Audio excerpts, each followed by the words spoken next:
Hello बच्चों, मैं अरविंद उड़ान क्लासेज में आप सभी लोगों का स्वागत करता हूं। बच्चों, मैं प्रागैतिहासिक काल पे क्वेश्चंस करा रहा हूं। प्रागैतिहासिक काल को मैंने पिछली कक्षाओं में लिया हुआ था, जो कि हमारे वीडियो में होंगे। अभी मैं प्रागैतिहासिक काल से जितने भी क्वेश्चन बन सकते हैं उसके बारे में चर्चा कर रहा हूँ। आइए नेक्स्ट पे आते हैं।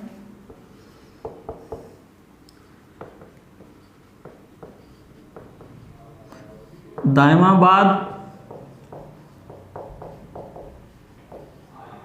संबंधित है। दायमाबाद किस स्तर से संबंधित है?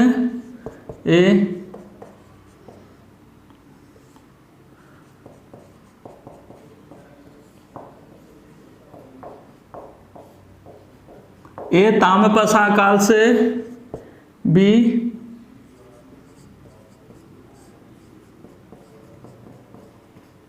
पूरा प्रसार काल से, सी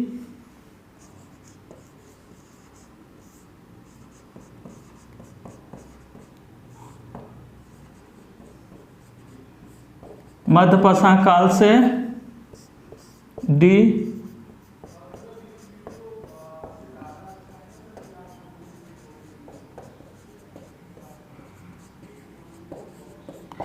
इनमें से कोई नहीं। तो दायमाबाद संबंधित है किससे? है ताम्रप्रसार काल से, पूरा प्रसार काल से, मध्य प्रसार काल से, इनमें से कोई नहीं। बच्चों, दायमाबाद जो है कि हड़प्पा सभ्यता का सबसे दक्षिणी छोर है। जब हड़प्पा सभ्यता हम पढ़ाएंगे तो आप लोगों को पता चलेगा कि सबसे दक्षिणी छोर है। और हमारा जो है कि दायमाबाद में जो साक्ष्य प्राप्त होते हैं वो ताम्रप्रसार काल और हड़प्पा काल से, दोनों जगह से जो है कि हमें दायमाबाद के बारे में जानकारी मिलती है। पूरा प्रसार काल में नहीं मिली है, मध्य प्रसार काल में नहीं मिली है। तो हमारा क्या आंसर सही होगा? ताम्रप्रसार काल। ताम्रप्रसार काल से ही हमें जो है कि दायमाबाद के बारे में जानकारी मिलती है। तो हमारा ए विकल्प सही है, ताम्रप्रसार काल। नेक्स्ट क्वेश्चन पे आते हैं।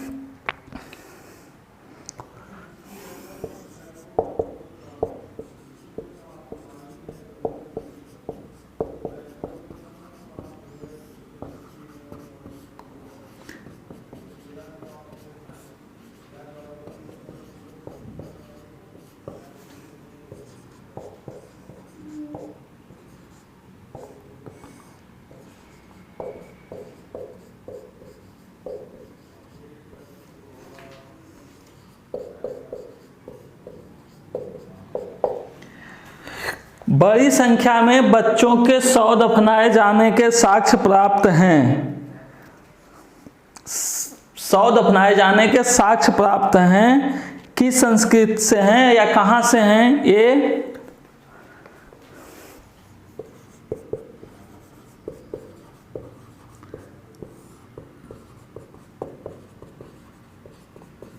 काथा संस्कृति, बी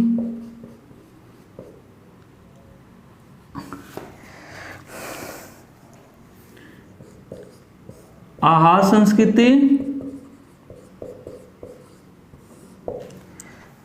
सी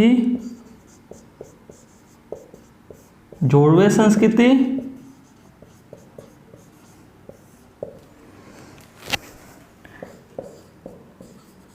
डी मालवा संस्कृति।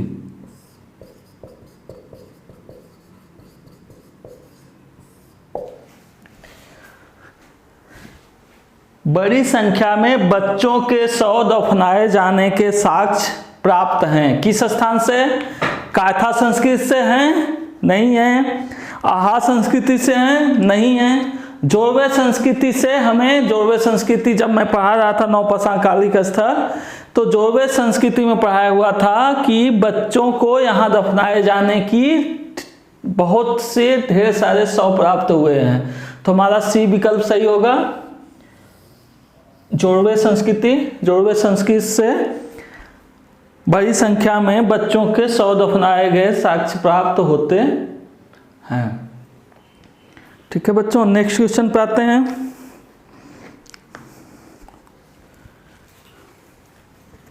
नोट करते रहिए आप लोग इसको।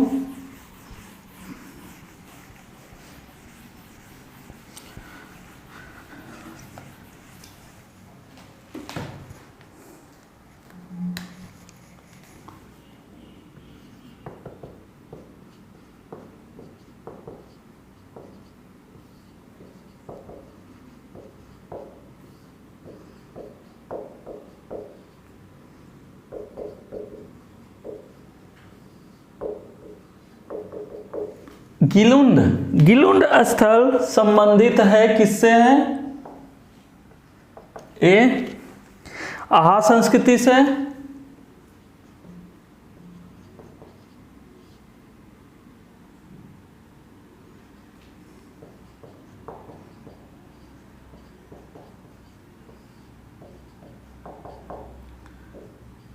बी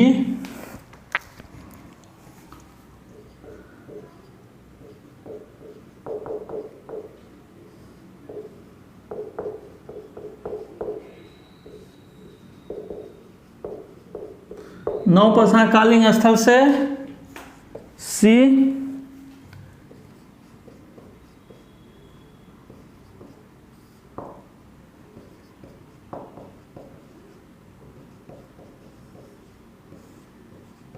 मालवा संस्कृति से, डी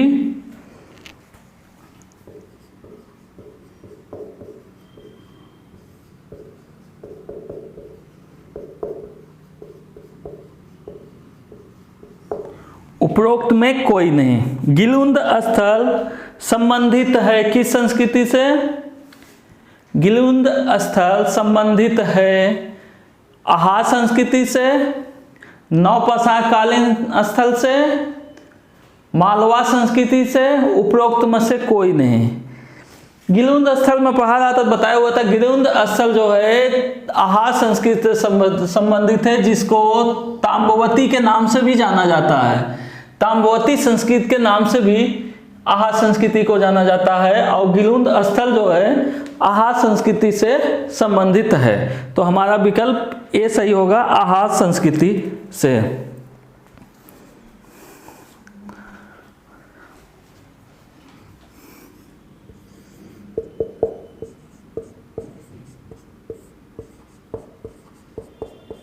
नेक्स्ट क्वेश्चन पे आते हैं। ताम्र प्रसार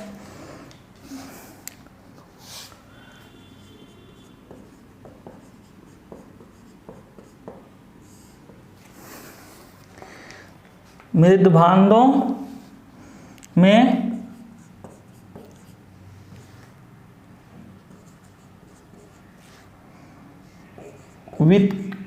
उत्कृष्टतम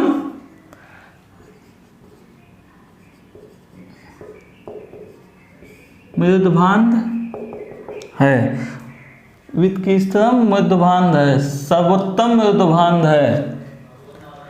ताम्र प्रसार मृदभांडों में उत्कृष्टतम मृदभांड है।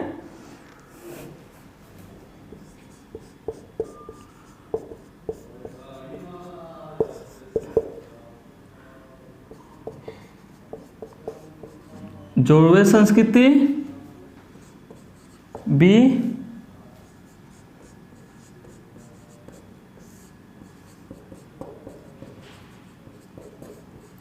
मालवा संस्कृति,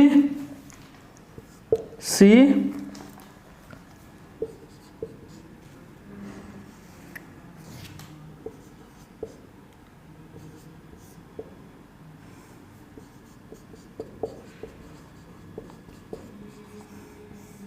आहा संस्कृति, डी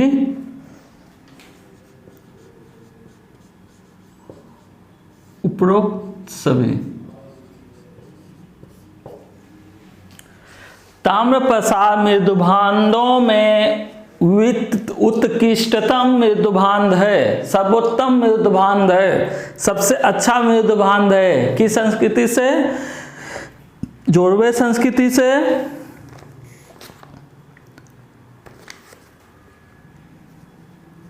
आहा संस्कृति से, मालवा संस्कृति से, उपरोक्त में से सभी। तो सर्वोत्तम मृदभांड जब हम ताम्र प्रसार काल पढ़ा रहे थे तो उसमें बोला था सर्वोत्तम मृदभांड हमारा मालवा संस्कृति से प्राप्त है, जो मध्य प्रदेश में स्थित था। तो हमारा विकल्प बी सही होगा, मालवा संस्कृति। इसको नोट कर लीजिए।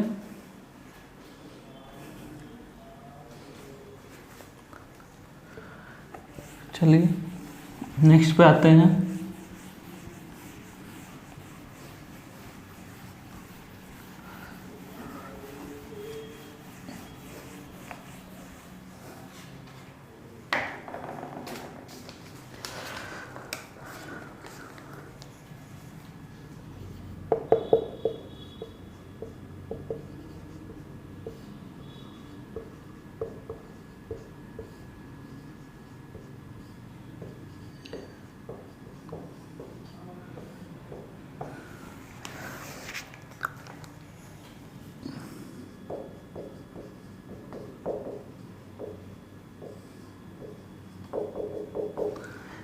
आंध्र प्रदेश का उतनूर संबंधित है।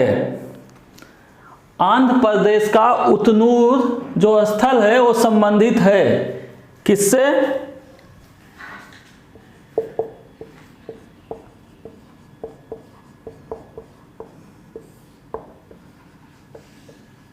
नवपाषाण काल, बी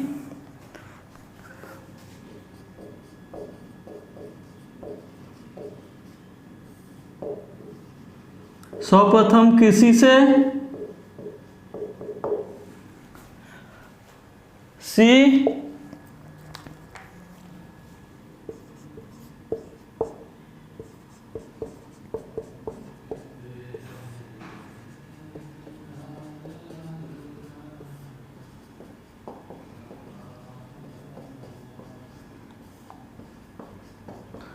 पुरापाषाणकालीन संस्कृति से, डी उपरोक्त में से कोई नहीं।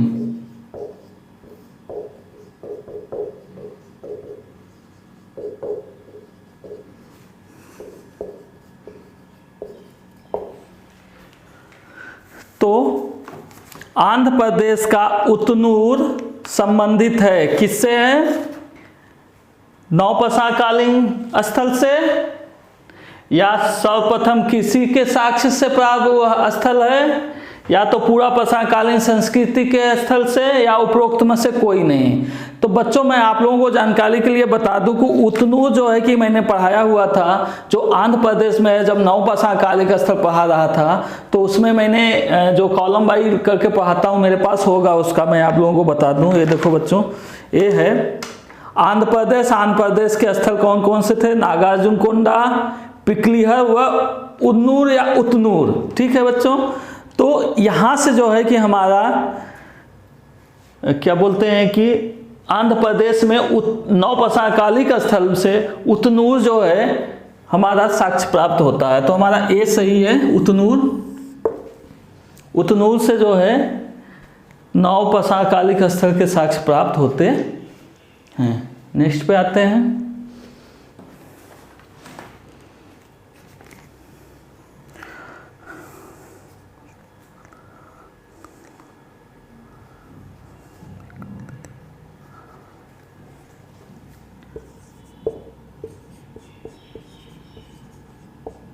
माइक्रोलिथिक, माइक्रोलिथिक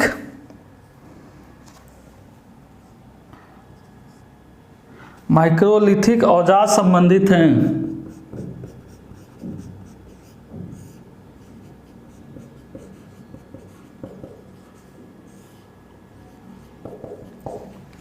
माइक्रोलिथिक औजार किससे संबंधित है? इसमें आइए, माइक्रोलिथिक औजार संबंधित है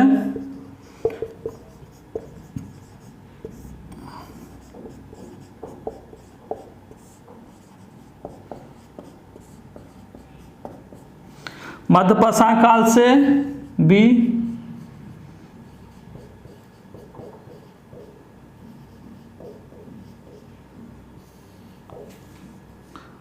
नवपाषाण काल से, सी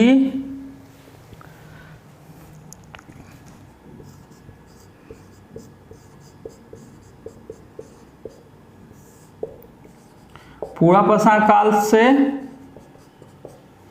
डी ताम्रपाषाण काल से। कोई बता सकता है इसमें? कोई बता सकता है कि माइक्रोलिथिक औजार किस काल से संबंधित है? एनीबॉडी कमेंट में करके जरूर बताएं। माइक्रोलिथिक औजार संबंधित है मध्यपाषाण काल से, नवपाषाण काल से, पुरापाषाण काल से, ताम्रपाषाण काल से। मध्यपाषाण काल के समय में हमें जो है माइक्रोलिथिक औजार के साक्ष्य प्राप्त होते हैं। तो हमारा आंसर क्या है? ये राइट आंसर है, मध्यपाषाण काल। मध्यपाषाण काल जब चर्चा चल रही थी तो मध्यपाषाण काल में माइक्रोलिथिक के औजार के बारे में चर्चा किया गया था। तो हमारा विकल्प ए एकदम सही है। नेक्स्ट क्वेश्चन पे हम लोग आते हैं।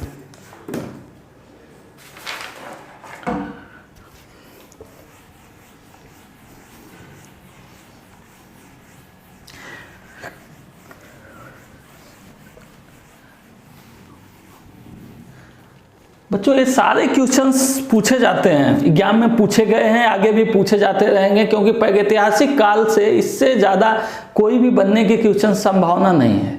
तो आप लोग इसे, अगर आप लोग जो भी 1.5-2 घंटे 3 घंटे की वीडियो होगी हमारी क्लास 1 2 3 4 करके, आप लोग सभी लोग देख लोगे तो एटलीस्ट आप लोग जो सरल क्वेश्चन होंगे उसे गलत नहीं करोगे। और आप लोगों को पता है कि एक क्वेश्चन सही करना मतलब आप बहुत आगे निकल जाते हो, 10,000 लड़कों से आगे निकल जाते हो। तो आप लोग इसे ध्यानपूर्वक पढ़ते रहिए।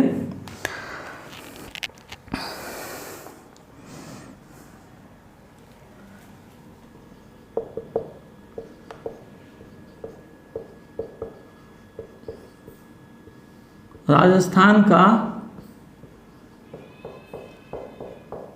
बागोर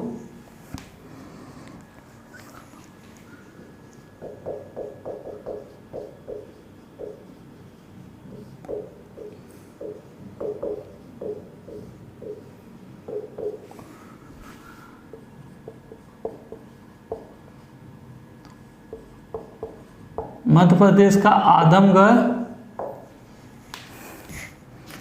संबंधित है।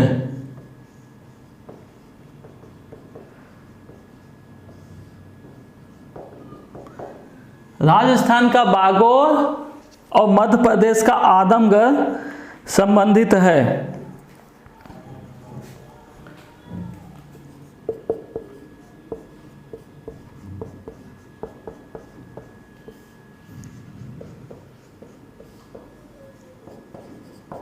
नौपाषाण काल,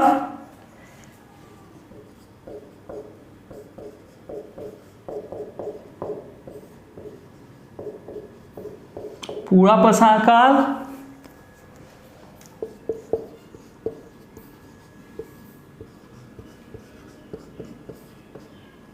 मध्य पाषाण काल,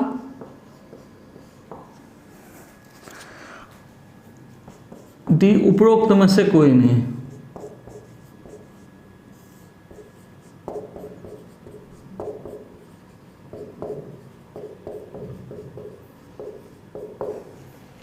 उपरोक्त में से कोई नहीं। राजस्थान का बागोर और मध्य प्रदेश का आदमगढ़ संबंधित है। किससे?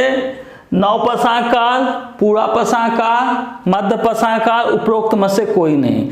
बच्चों इसमें मध्य पाषाण काल से सबसे प्राचीनतम पशु के साक्ष्य राजस्थान के बागोर और मध्य प्रदेश के आदमगढ़ से प्राप्त होते हैं। तो हमारा विकल्प जो है मध्य पाषाण काल का होगा, राइट विकल्प मध्य पाषाण काल, विकल्प सी राइट है। ठीक है, विकल्प सी राइट है। अब हमारा नेक्स्ट आ जाता है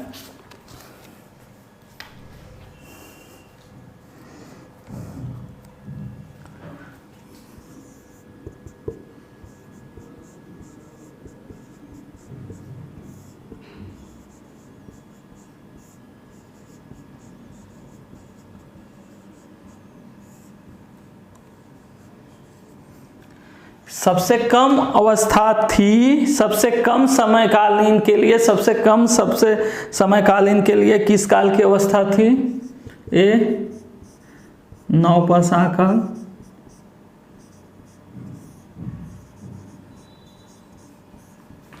बी मध्य पाषाण काल,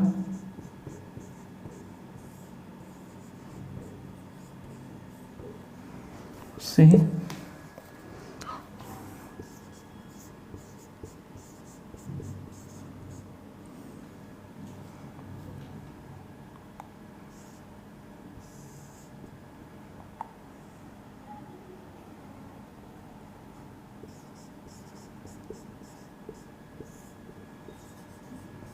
पूरा पाषाण काल, डी इनमें से कोई नहीं।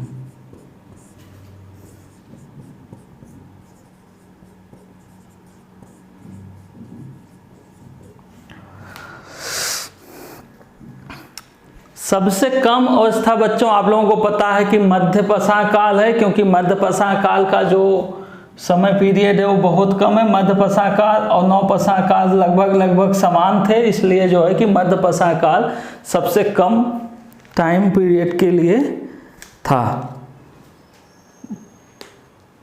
बच्चों, नवपषाण काल आप लोगों को पूरा पषाण काल सबसे बड़ा पीरियड था। उसके बाद जो है कि मध्यपषाण काल थोड़े टाइम के लिए आया, सल्कों का जो हथियार औजार यूज प्रयोग करते थे, और नवपषाण काल शुरू हो जाता है। नवपषाण काल के बाद ताम्रपषाण काल स्टार्ट हो जाता है। नेक्स्ट पे आते हैं।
आधुनिक मानव होमोसेपियंस का प्रादुर्भाव कब हुआ, मतलब कि होमोसेपियंस का अवतार कब हुआ, किस काल से संबंधित है?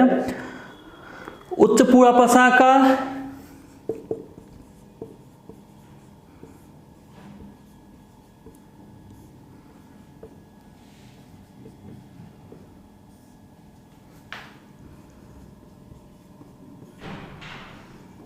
बी निम्न पूर्वापषाण काल,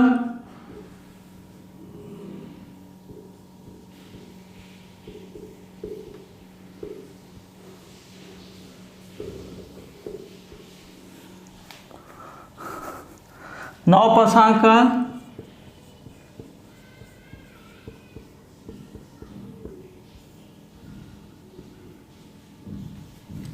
डी उपरोक्त में से कोई नहीं।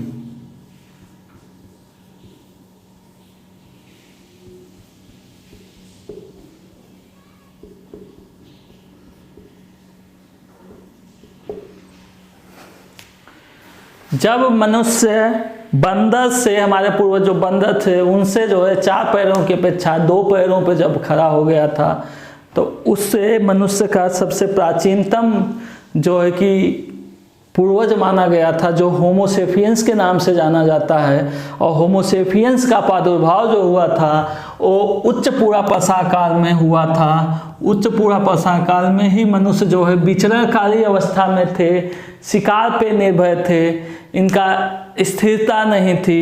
ये जो है कि एक स्थान से दूसरे स्थान भ्रमण करते रहते थे और शिकार करके अपना जीवन यापन करते थे।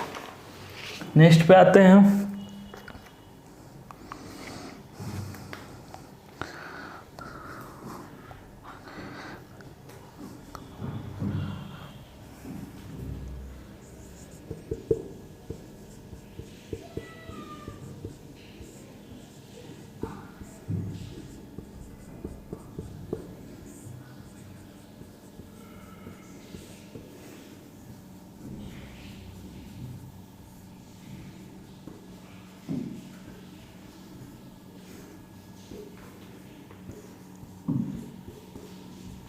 अग्नि का प्रयोग करना मानव ने कब स्टार्ट किया?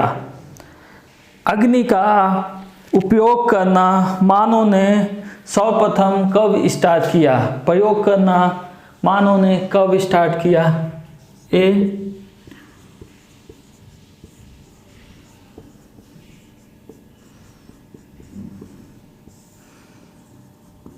उच्च पूर्वापषाण काल, बी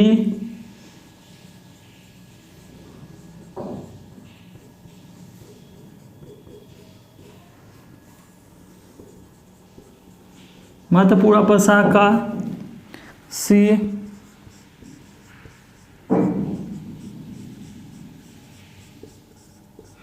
9 पूरा प्रश्नांक काल, डी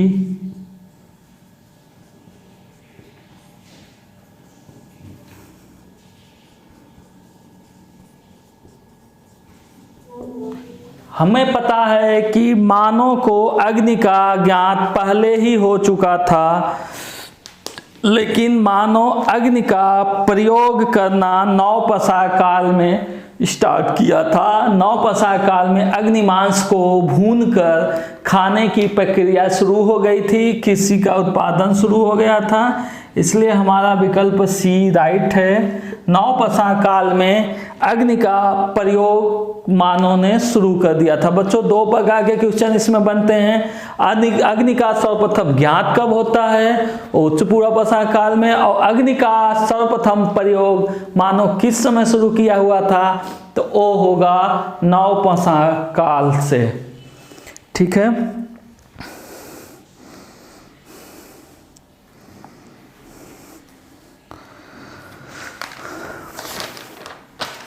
नेक्स्ट पे आते हैं बच्चों।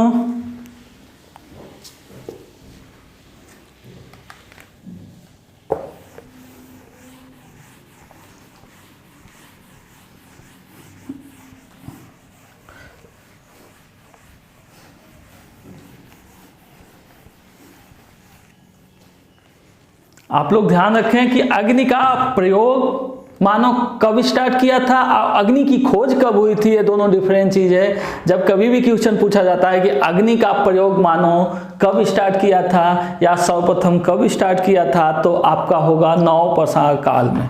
ध्यान रखना है ये बात को।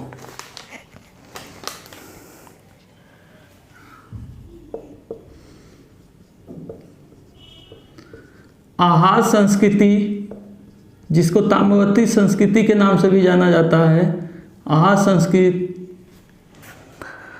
का प्रमुख क्षेत्र कौन सा है?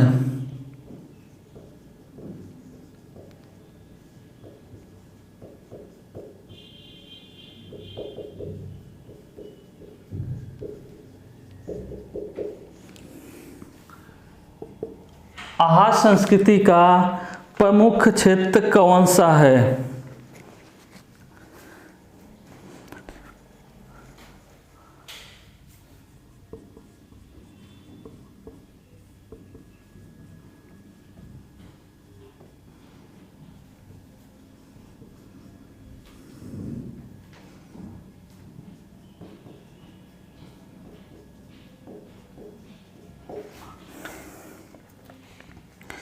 दक्षिण पूर्वी राजस्थान या बनास घाटी, दूसरा आंध्र प्रदेश का उतनूर,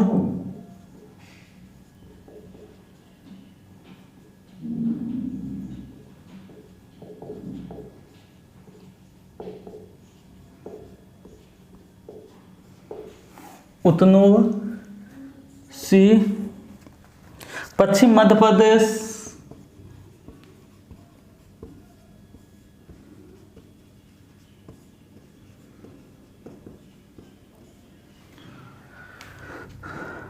उपरोक्त सभी।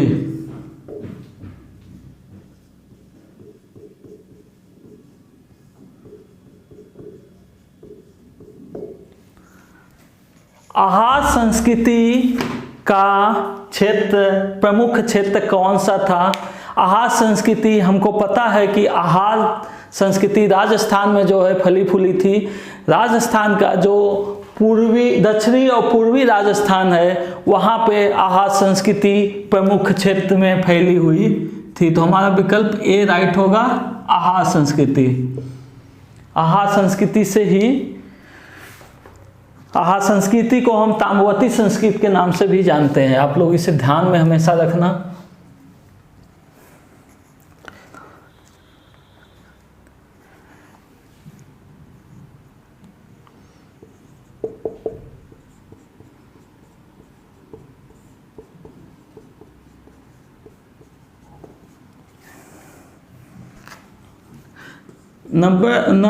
नर्मदा घाटी में विकसित हुई संस्कृति थी।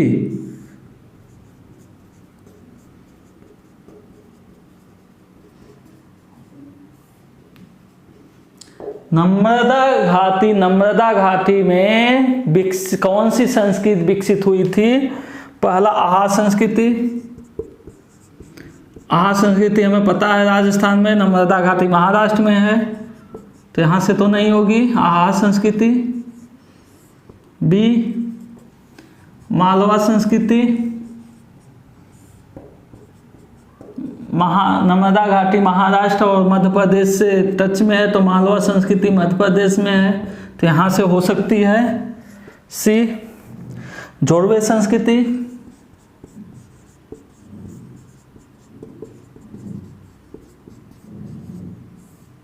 डी उपरोक्त में से कोई नहीं।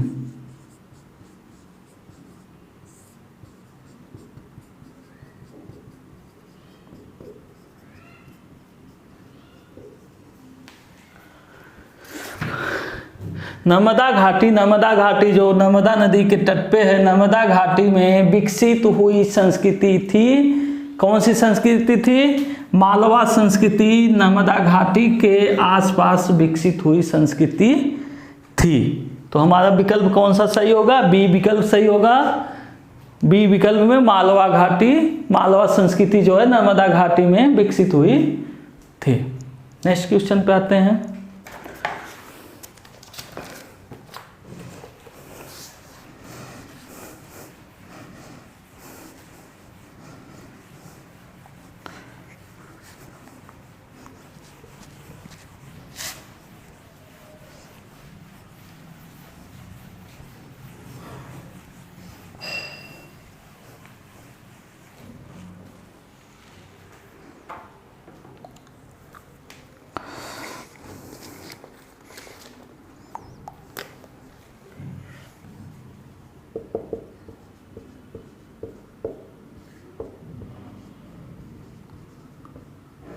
एरनौदा और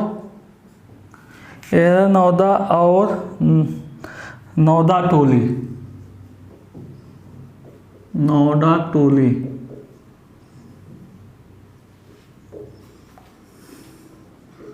संबंधित है। एरनौदा और नौदा टोली संबंधित है। ये मालवा संस्कृति,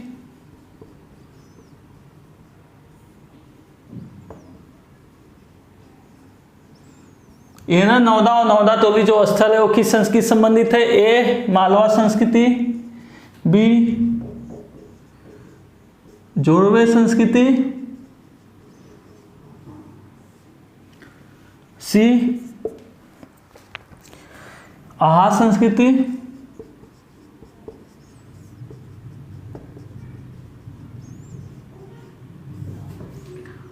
डी उपरोक्त में से कोई नहीं।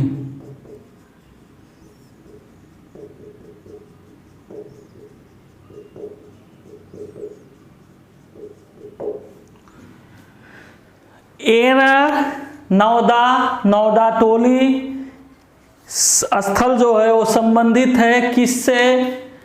मालवा संस्कृति से, जोड़वे संस्कृति से, आहा संस्कृति से, उपरोक्त में से कोई नहीं। तो हमारा विकल्प ये सही है, मालवा ही संस्कृति से, जो मध्य प्रदेश में पड़ता है। मध्य प्रदेश में ही एरनौदा और नौदा टोली स्थल है, इसलिए राइट आंसर ए होगा, मालवा संस्कृति से एरनौदा और नौदा टोली संबंधित है।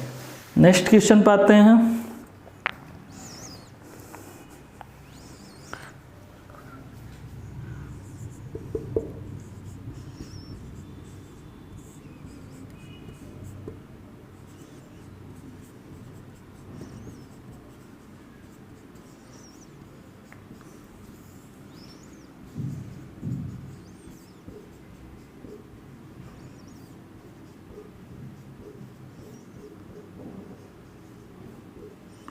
भारत में दो संस्कृतियां एक साथ पाई गई हैं।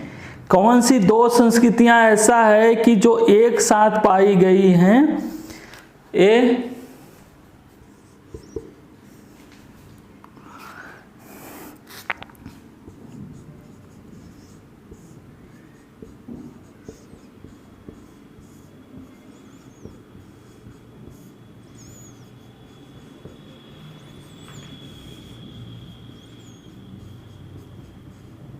मध्यपसा काल और नवपसा काल। बी, पूरापसा काल एवं मध्यपसा काल।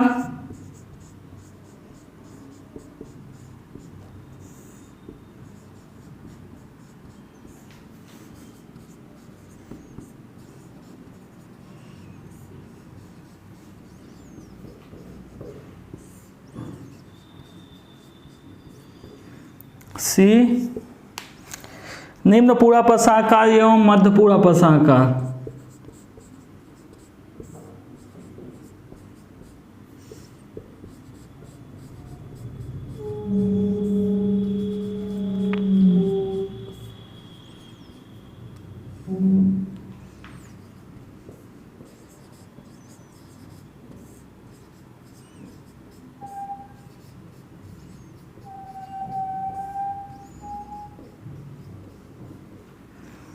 डी, इनमें से कोई नहीं।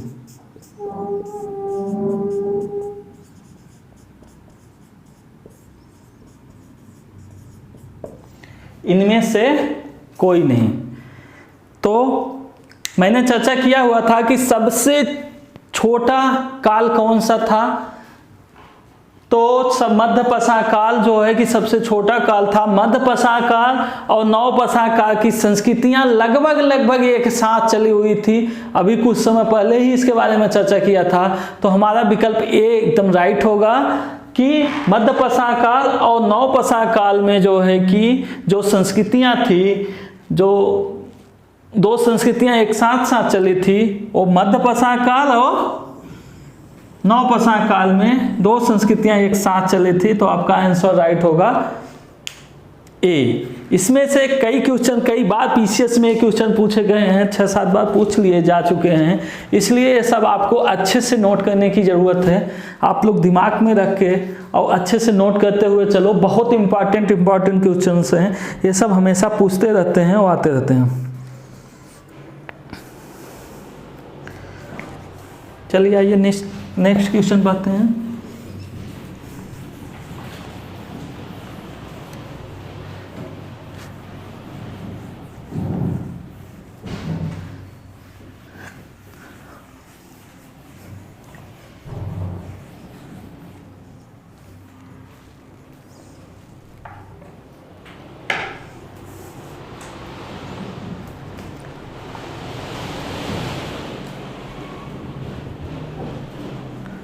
प्राचीन भारतीय भौगोलिक मान्यता क्वेश्चंस।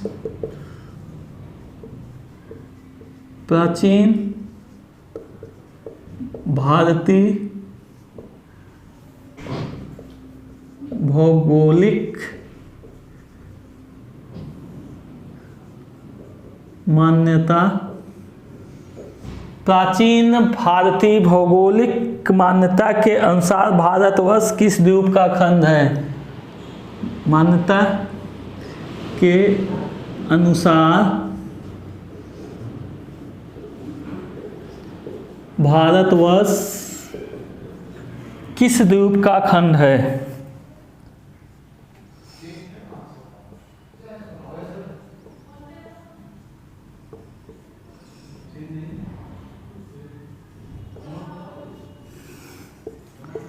ए पुष्कर द्वीप,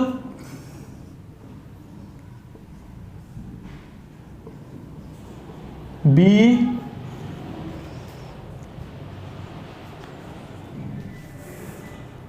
जम्बूद्वीप,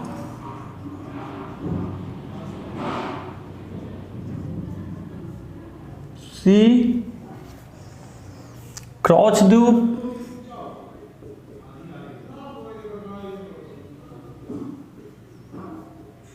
डी कुश द्वीप।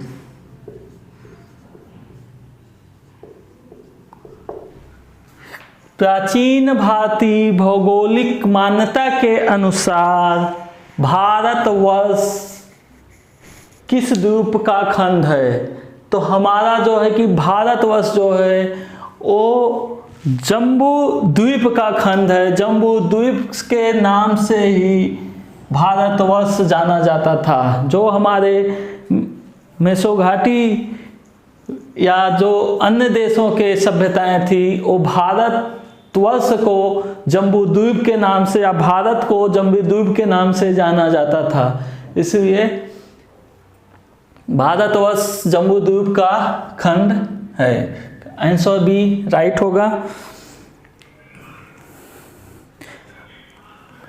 नेक्स्ट क्वेश्चंस,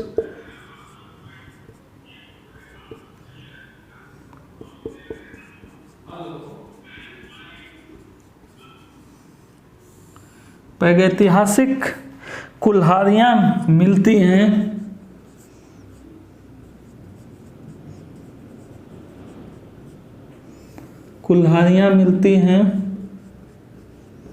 प्रागैतिहासिक कुल्हाड़ियाँ कहाँ से मिलती हैं? ए अतिरम्पक्कम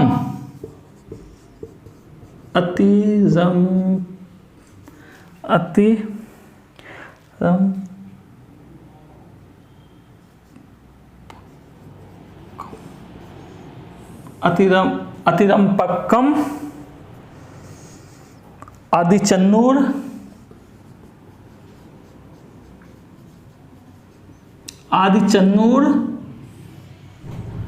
सी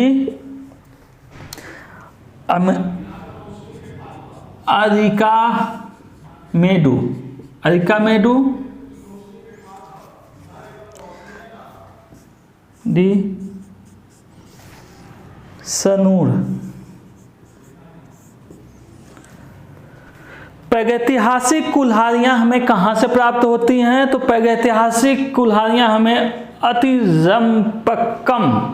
अतिरम्पक्कम से ही प्रागैतिहासिक कुल्हाड़ियाँ हमें साक्ष्य मिलता है इस स्थल से, जो कि ये साउथ भारत में स्थित है।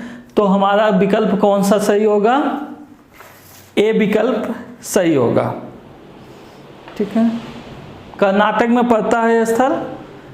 तो नेक्स्ट क्वेश्चन पे आते हैं।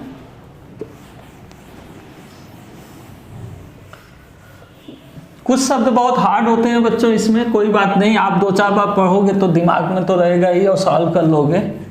बाकी तो आसान क्वेश्चंस गलत नहीं होने चाहिए।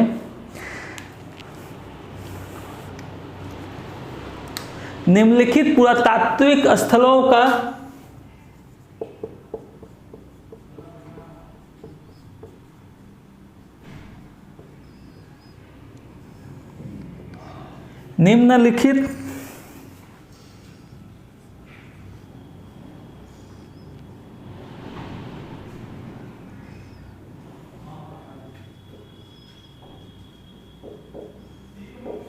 पुरातात्विक स्थलों पर विचार कीजिए।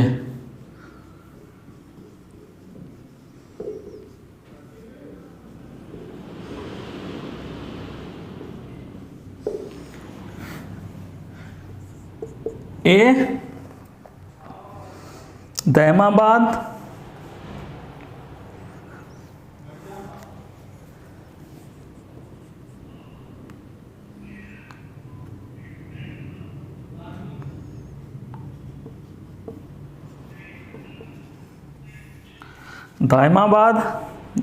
दमदमा, दमदमा,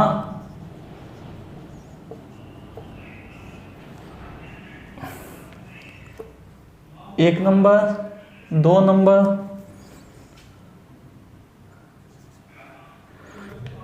कुरनूल गुफाएं,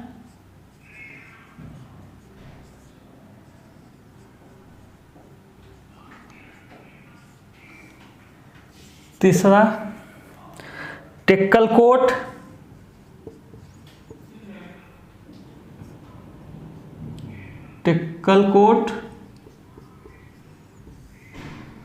चौथा नैकुंड।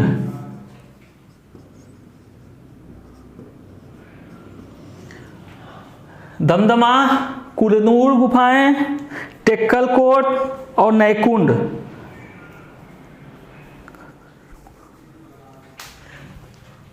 इस उपयुक्त का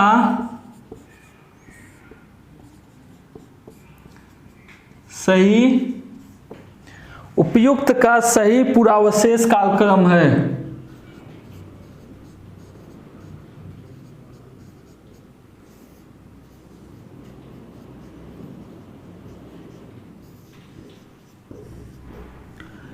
ये जो दमदमा, कुरनूर गुफाएं, टेक्कलकोट और नैकुंड हैं, इनका सही पूर्वावशेष कालक्रम है। कौन सा पहले आया, उसके बाद कौन सा आया, उसके बाद कौन सा आया, उसके बाद कौन सा आया।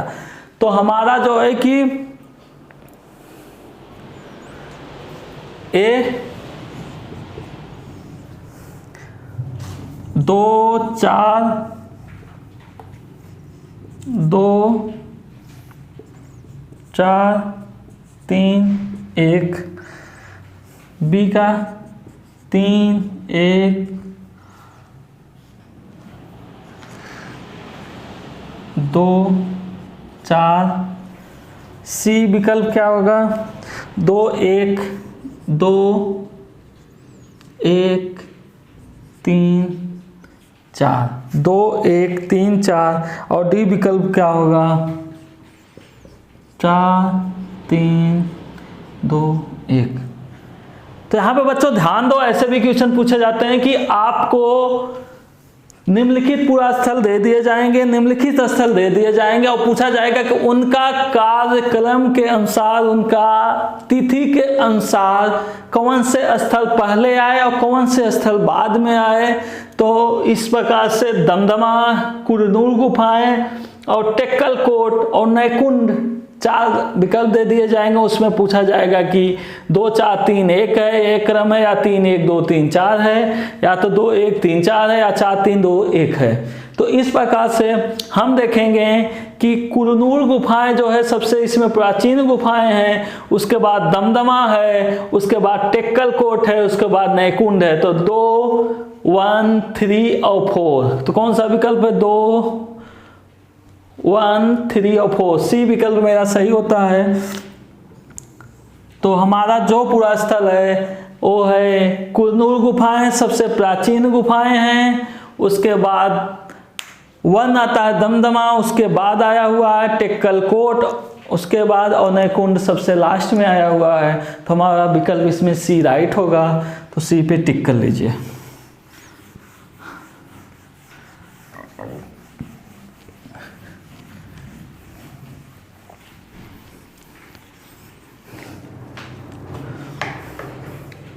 नेक्स्ट क्वेश्चन पे आते हैं बच्चों। नेक्स्ट क्वेश्चन है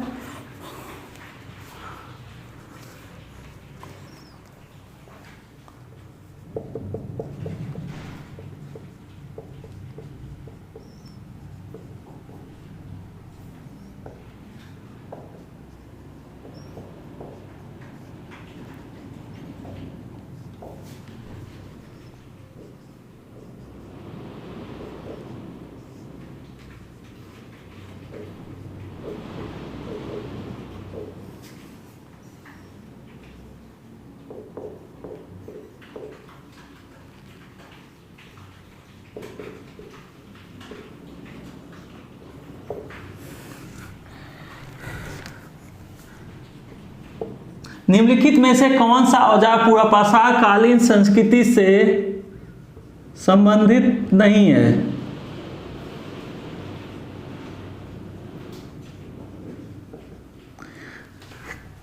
ए कुल्हाड़ी,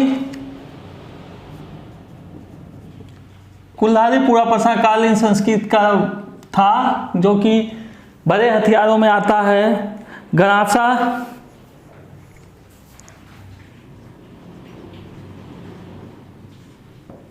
सी विदालरी और डी सल्क, डी सेल्ट। सेल्ट छोटे हथियार थे जो कि ये नवपाषाण काल से मिलते थे।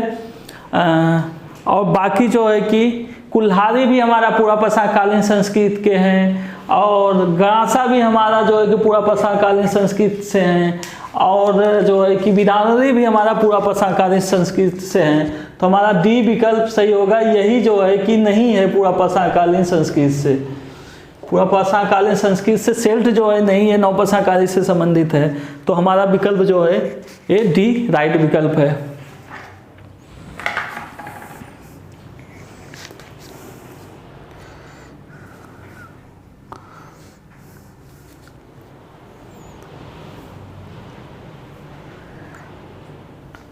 बच्चों यहाँ पे नोट कर लो, कुछ चीज़ें मैं आप लोगों को नोट करा देता हूँ कि स्थल और बस्ती दे देता हूँ, कौन सा स्थल बस्ती कहाँ कहाँ पे है उसे नोट कर लो सीधा सीधा, उसे क्वेश्चन के रूप में पूछेगा तो आप लोग सॉल्व कर लेना।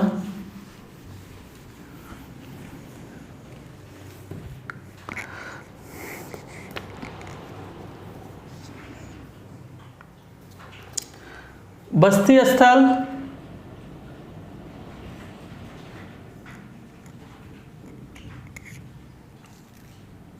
स्थल जो है वो चिराग से मिला हुआ है जो बिहार में है, ठीक है। और दूसरा जो है कि समाधि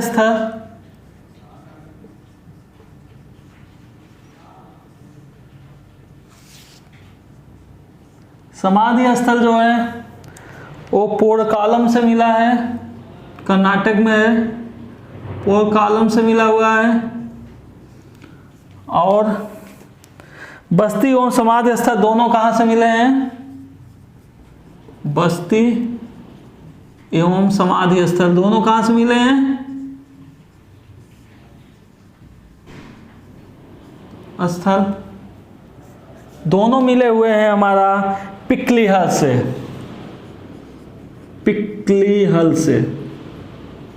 पिकलीहल से हमें बस्ती एवं समाधि स्थल दोनों प्राप्त होते हैं।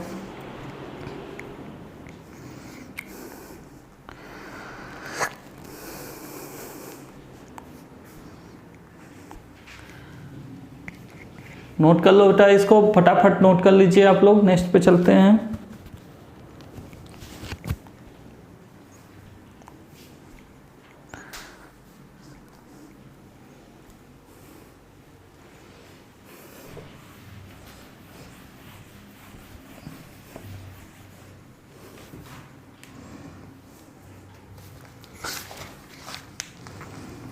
दक्कन के अंश टीले प्रदर्शित करते हैं। क्वेश्चन, दक्कन के अंश टीले प्रदर्शित करते हैं। दक्कन के अंश टीले प्रदर्शित करते हैं वह स्थल जहां व्यक्तियों का अंतिम संस्कार होता है। वह स्थल जहां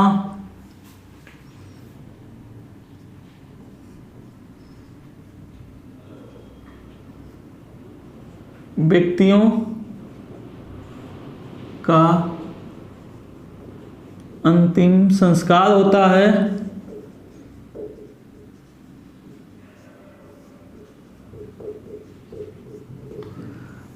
वह स्थल जहां व्यक्तियों का अंतिम संस्कार होता है, वह स्थल जहां वैदिक आहुतियां दी जाती हैं,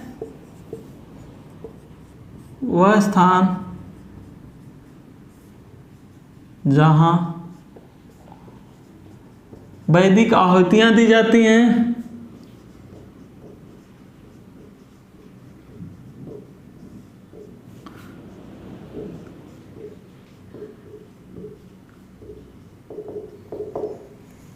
वैदिक आहुतियां दी जाती हैं। नवपाषाण युग के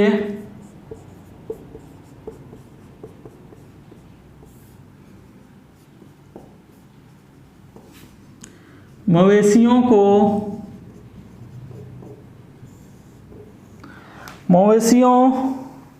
को रखने वाली बस्ती के अवशेष, मवेशियों को रखने वाले बस्ती के अवशेष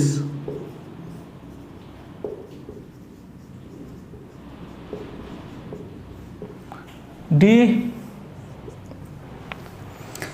भट्ठे जहां बर्तन पकाए जाते थे। भट्ठे जहाँ बर्तन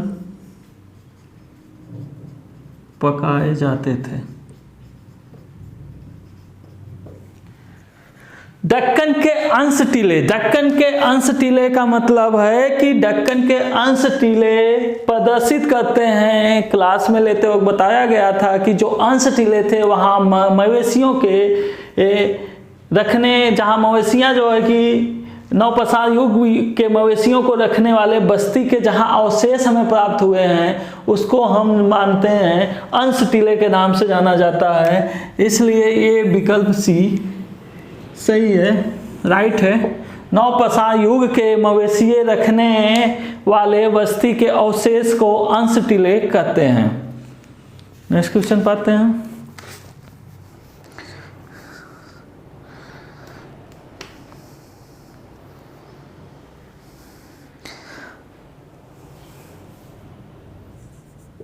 इंटरेस्टिंग क्वेश्चन है। निम्नलिखित स्थलों में से किस एक खुदाई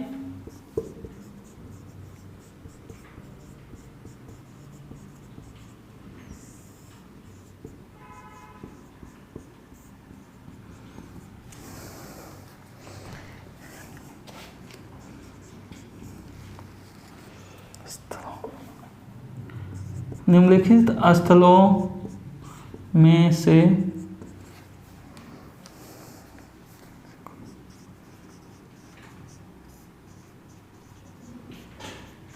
किस एक खुदाई प्रस्तर युग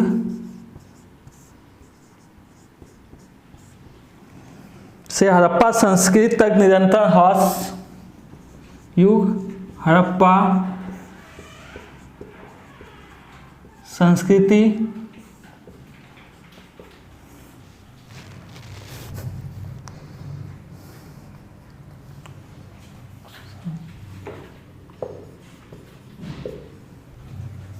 संस्कृति विकास की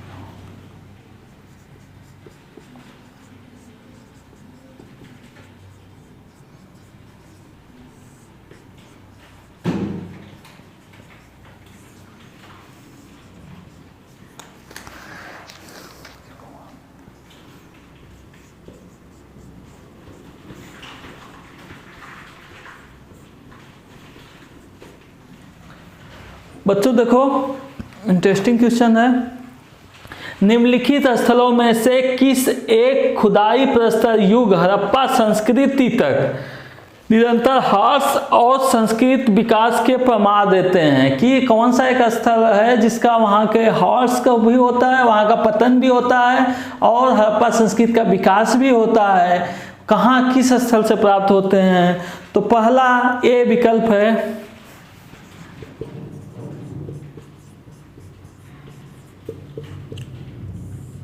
कालीबंगा, दूसरा धौलावीरा बी,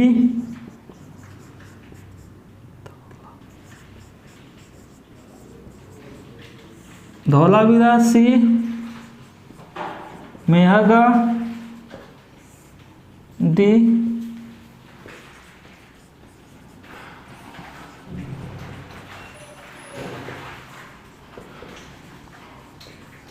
इनमें से कोई नहीं। तो मैंने अभी बताया हुआ था कि मेहरगढ़ एक ऐसा स्थल है जिससे नवपाषाण काल संस्कृति की ताम्रपाषाण संस्कृति का ह्रास होता है, हड़प्पा का भी विकसित स्थल मिलता है। तो मेहरगढ़ विकल्प एकदम राइट होगा, सी विकल्प। मेहरगढ़ से जो है हमारे खुदाई के प्रस्तर युग, जब वो खुदाई होता है तो वहाँ से ह्रास संस्कृति का भी मतलब पतन संस्कृति का भी देखने को मिलता है और वहाँ से जो है कि विकास संस्कृति का भी प्रमाण मिलता है। तो हमारा विकल्प जो है यहाँ सी राइट होगा। मेहरगढ़ 3 संस्कृतियों का स्थल है तो मेहरगढ़ से ही हमें जो है कि ऐसा साक्ष्य प्राप्त होता है।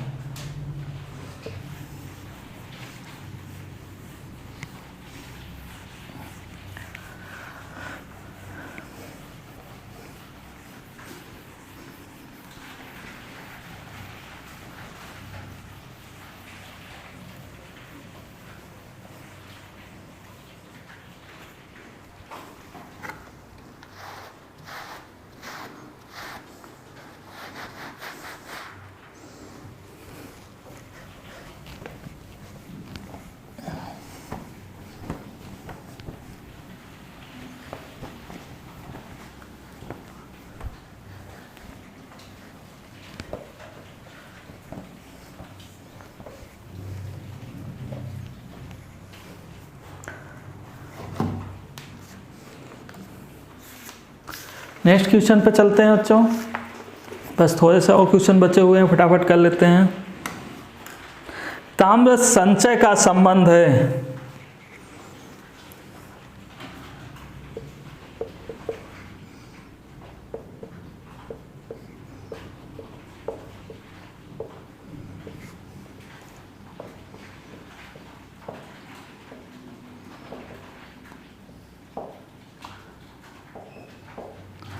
ताम्र संचय का संबंध है गेलुआंडी मृद बांध,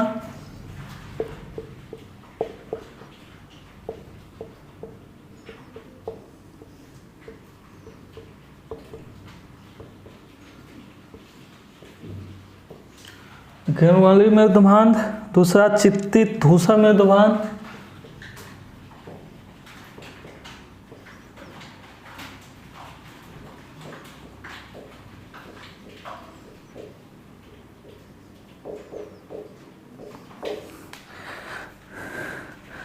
सी उत्तरी काली पालिशदार मृद बांध,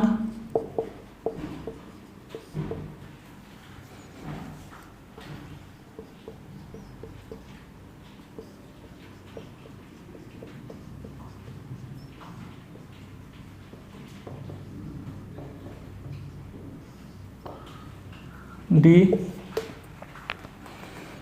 काले ओम लाल मृद बांध।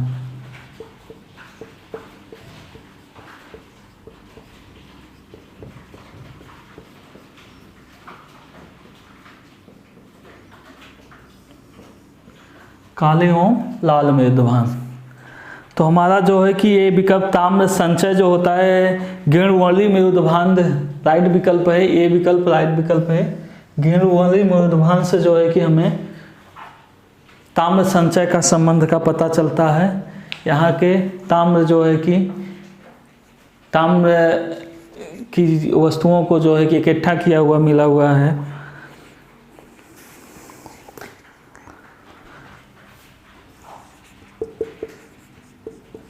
भारत में एकमात्र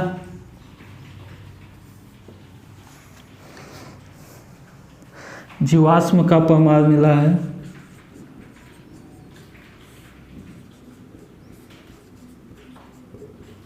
जीवाश्म का प्रमाण मिला है शिवालिक पहाड़ी से,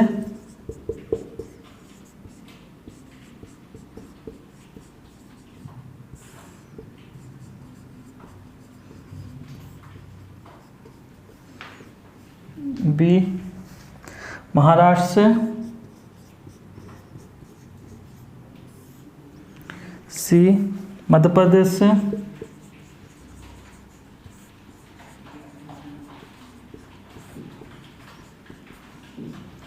डी तमिलनाडु से।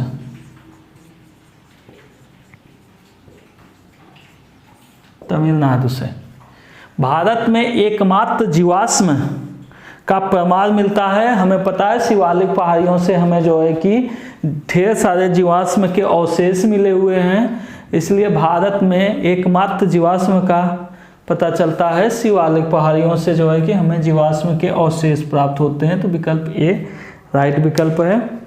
बच्चों नेक्स्ट क्वेश्चन पे आते हैं हम लोग। नेक्स्ट क्वेश्चन ये सब नोट कर लो फटाफट, आप लोग ऐड कर लो।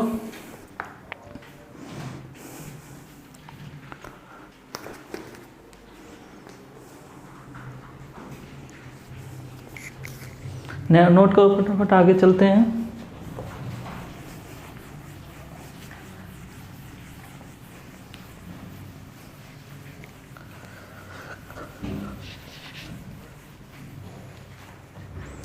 भेड़ बकरियां आदि को रखे जाने का साक्ष्य प्राप्त हुआ है।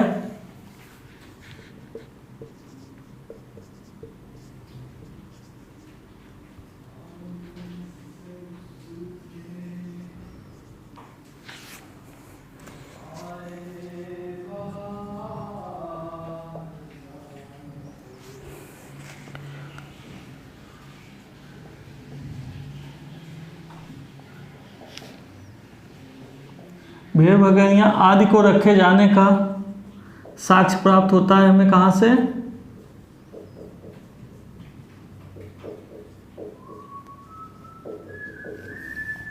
साक्ष्य प्राप्त होता है सराहनाहा से, ए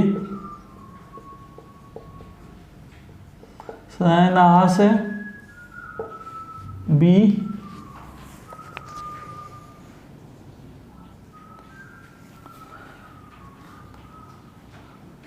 महदहा से, सी बागों से। हमें पता है बागों से हमें जो है कि जो राजस्थान में है प्राचीनतम साक्ष्य प्राप्त होते हैं, तो बागों हमारा विकल्प सही होगा। डी भीमबेटका से। भीमबेटका में चित्त के हमें जो है कि ढेर सारे साक्ष्य प्राप्त हुए हैं चित्रकला के, तो भीमबेटका सबसे प्राचीनतम चित्रकला के जो मध्य प्रदेश में है, तो चित्रकला की भीमबेटका, मैं कला लिख दिया, भीमबेटका से जो है कि हमें चित्रकला के जो है कि अवशेष प्राप्त होते हैं। कपास का प्राचीनतम साक्ष्य हमें कहाँ से प्राप्त होता है?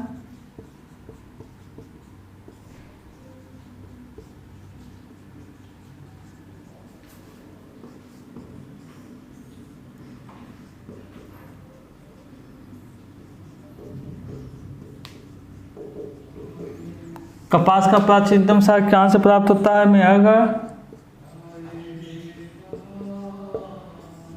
B Harappa,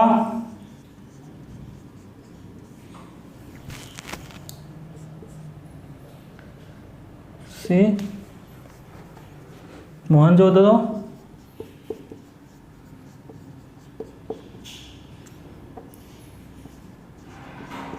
Mohenjodaro, D Kalibangan, D Kalibangan. तो कपास का सबसे प्राचीनतम साक्ष्य हमको मेहरगढ़ से प्राप्त होता है। मेहरगढ़ 3 संस्कृतियाँ मिलती हैं, नवपाषाण काल, ताम्रपाषाण काल और हड़प्पा सभ्यता। हड़प्पा से यहीं से जो है कि हमें नवपाषाण काल में जो है कपास के साक्ष्य मिलते हैं। एक क्वेश्चन और है बच्चों, गणेश की पूजा का साक्ष्य कहाँ से प्राप्त होता है?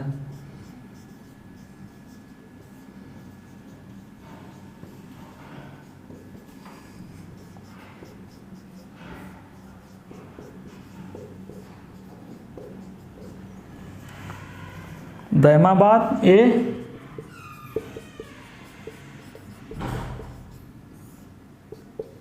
बी इनामगांव, सी मालवा,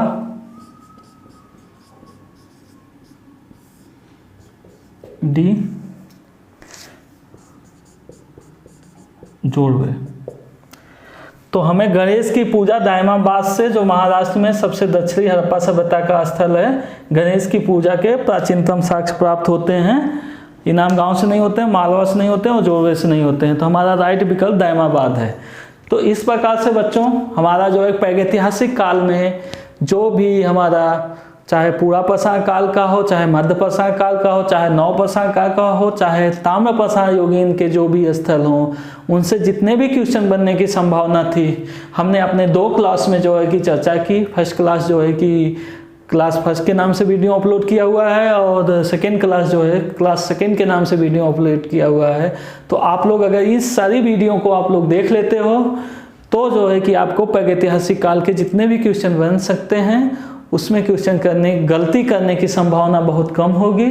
और आप लोग वीडियो को अच्छी लगे तो सब्सक्राइब करें, लाइक करें और शेयर करें, हमारा हौसला बढ़े ताकि हम और आप लोगों को अच्छे से अच्छे वीडियो बना के दे पाएँ।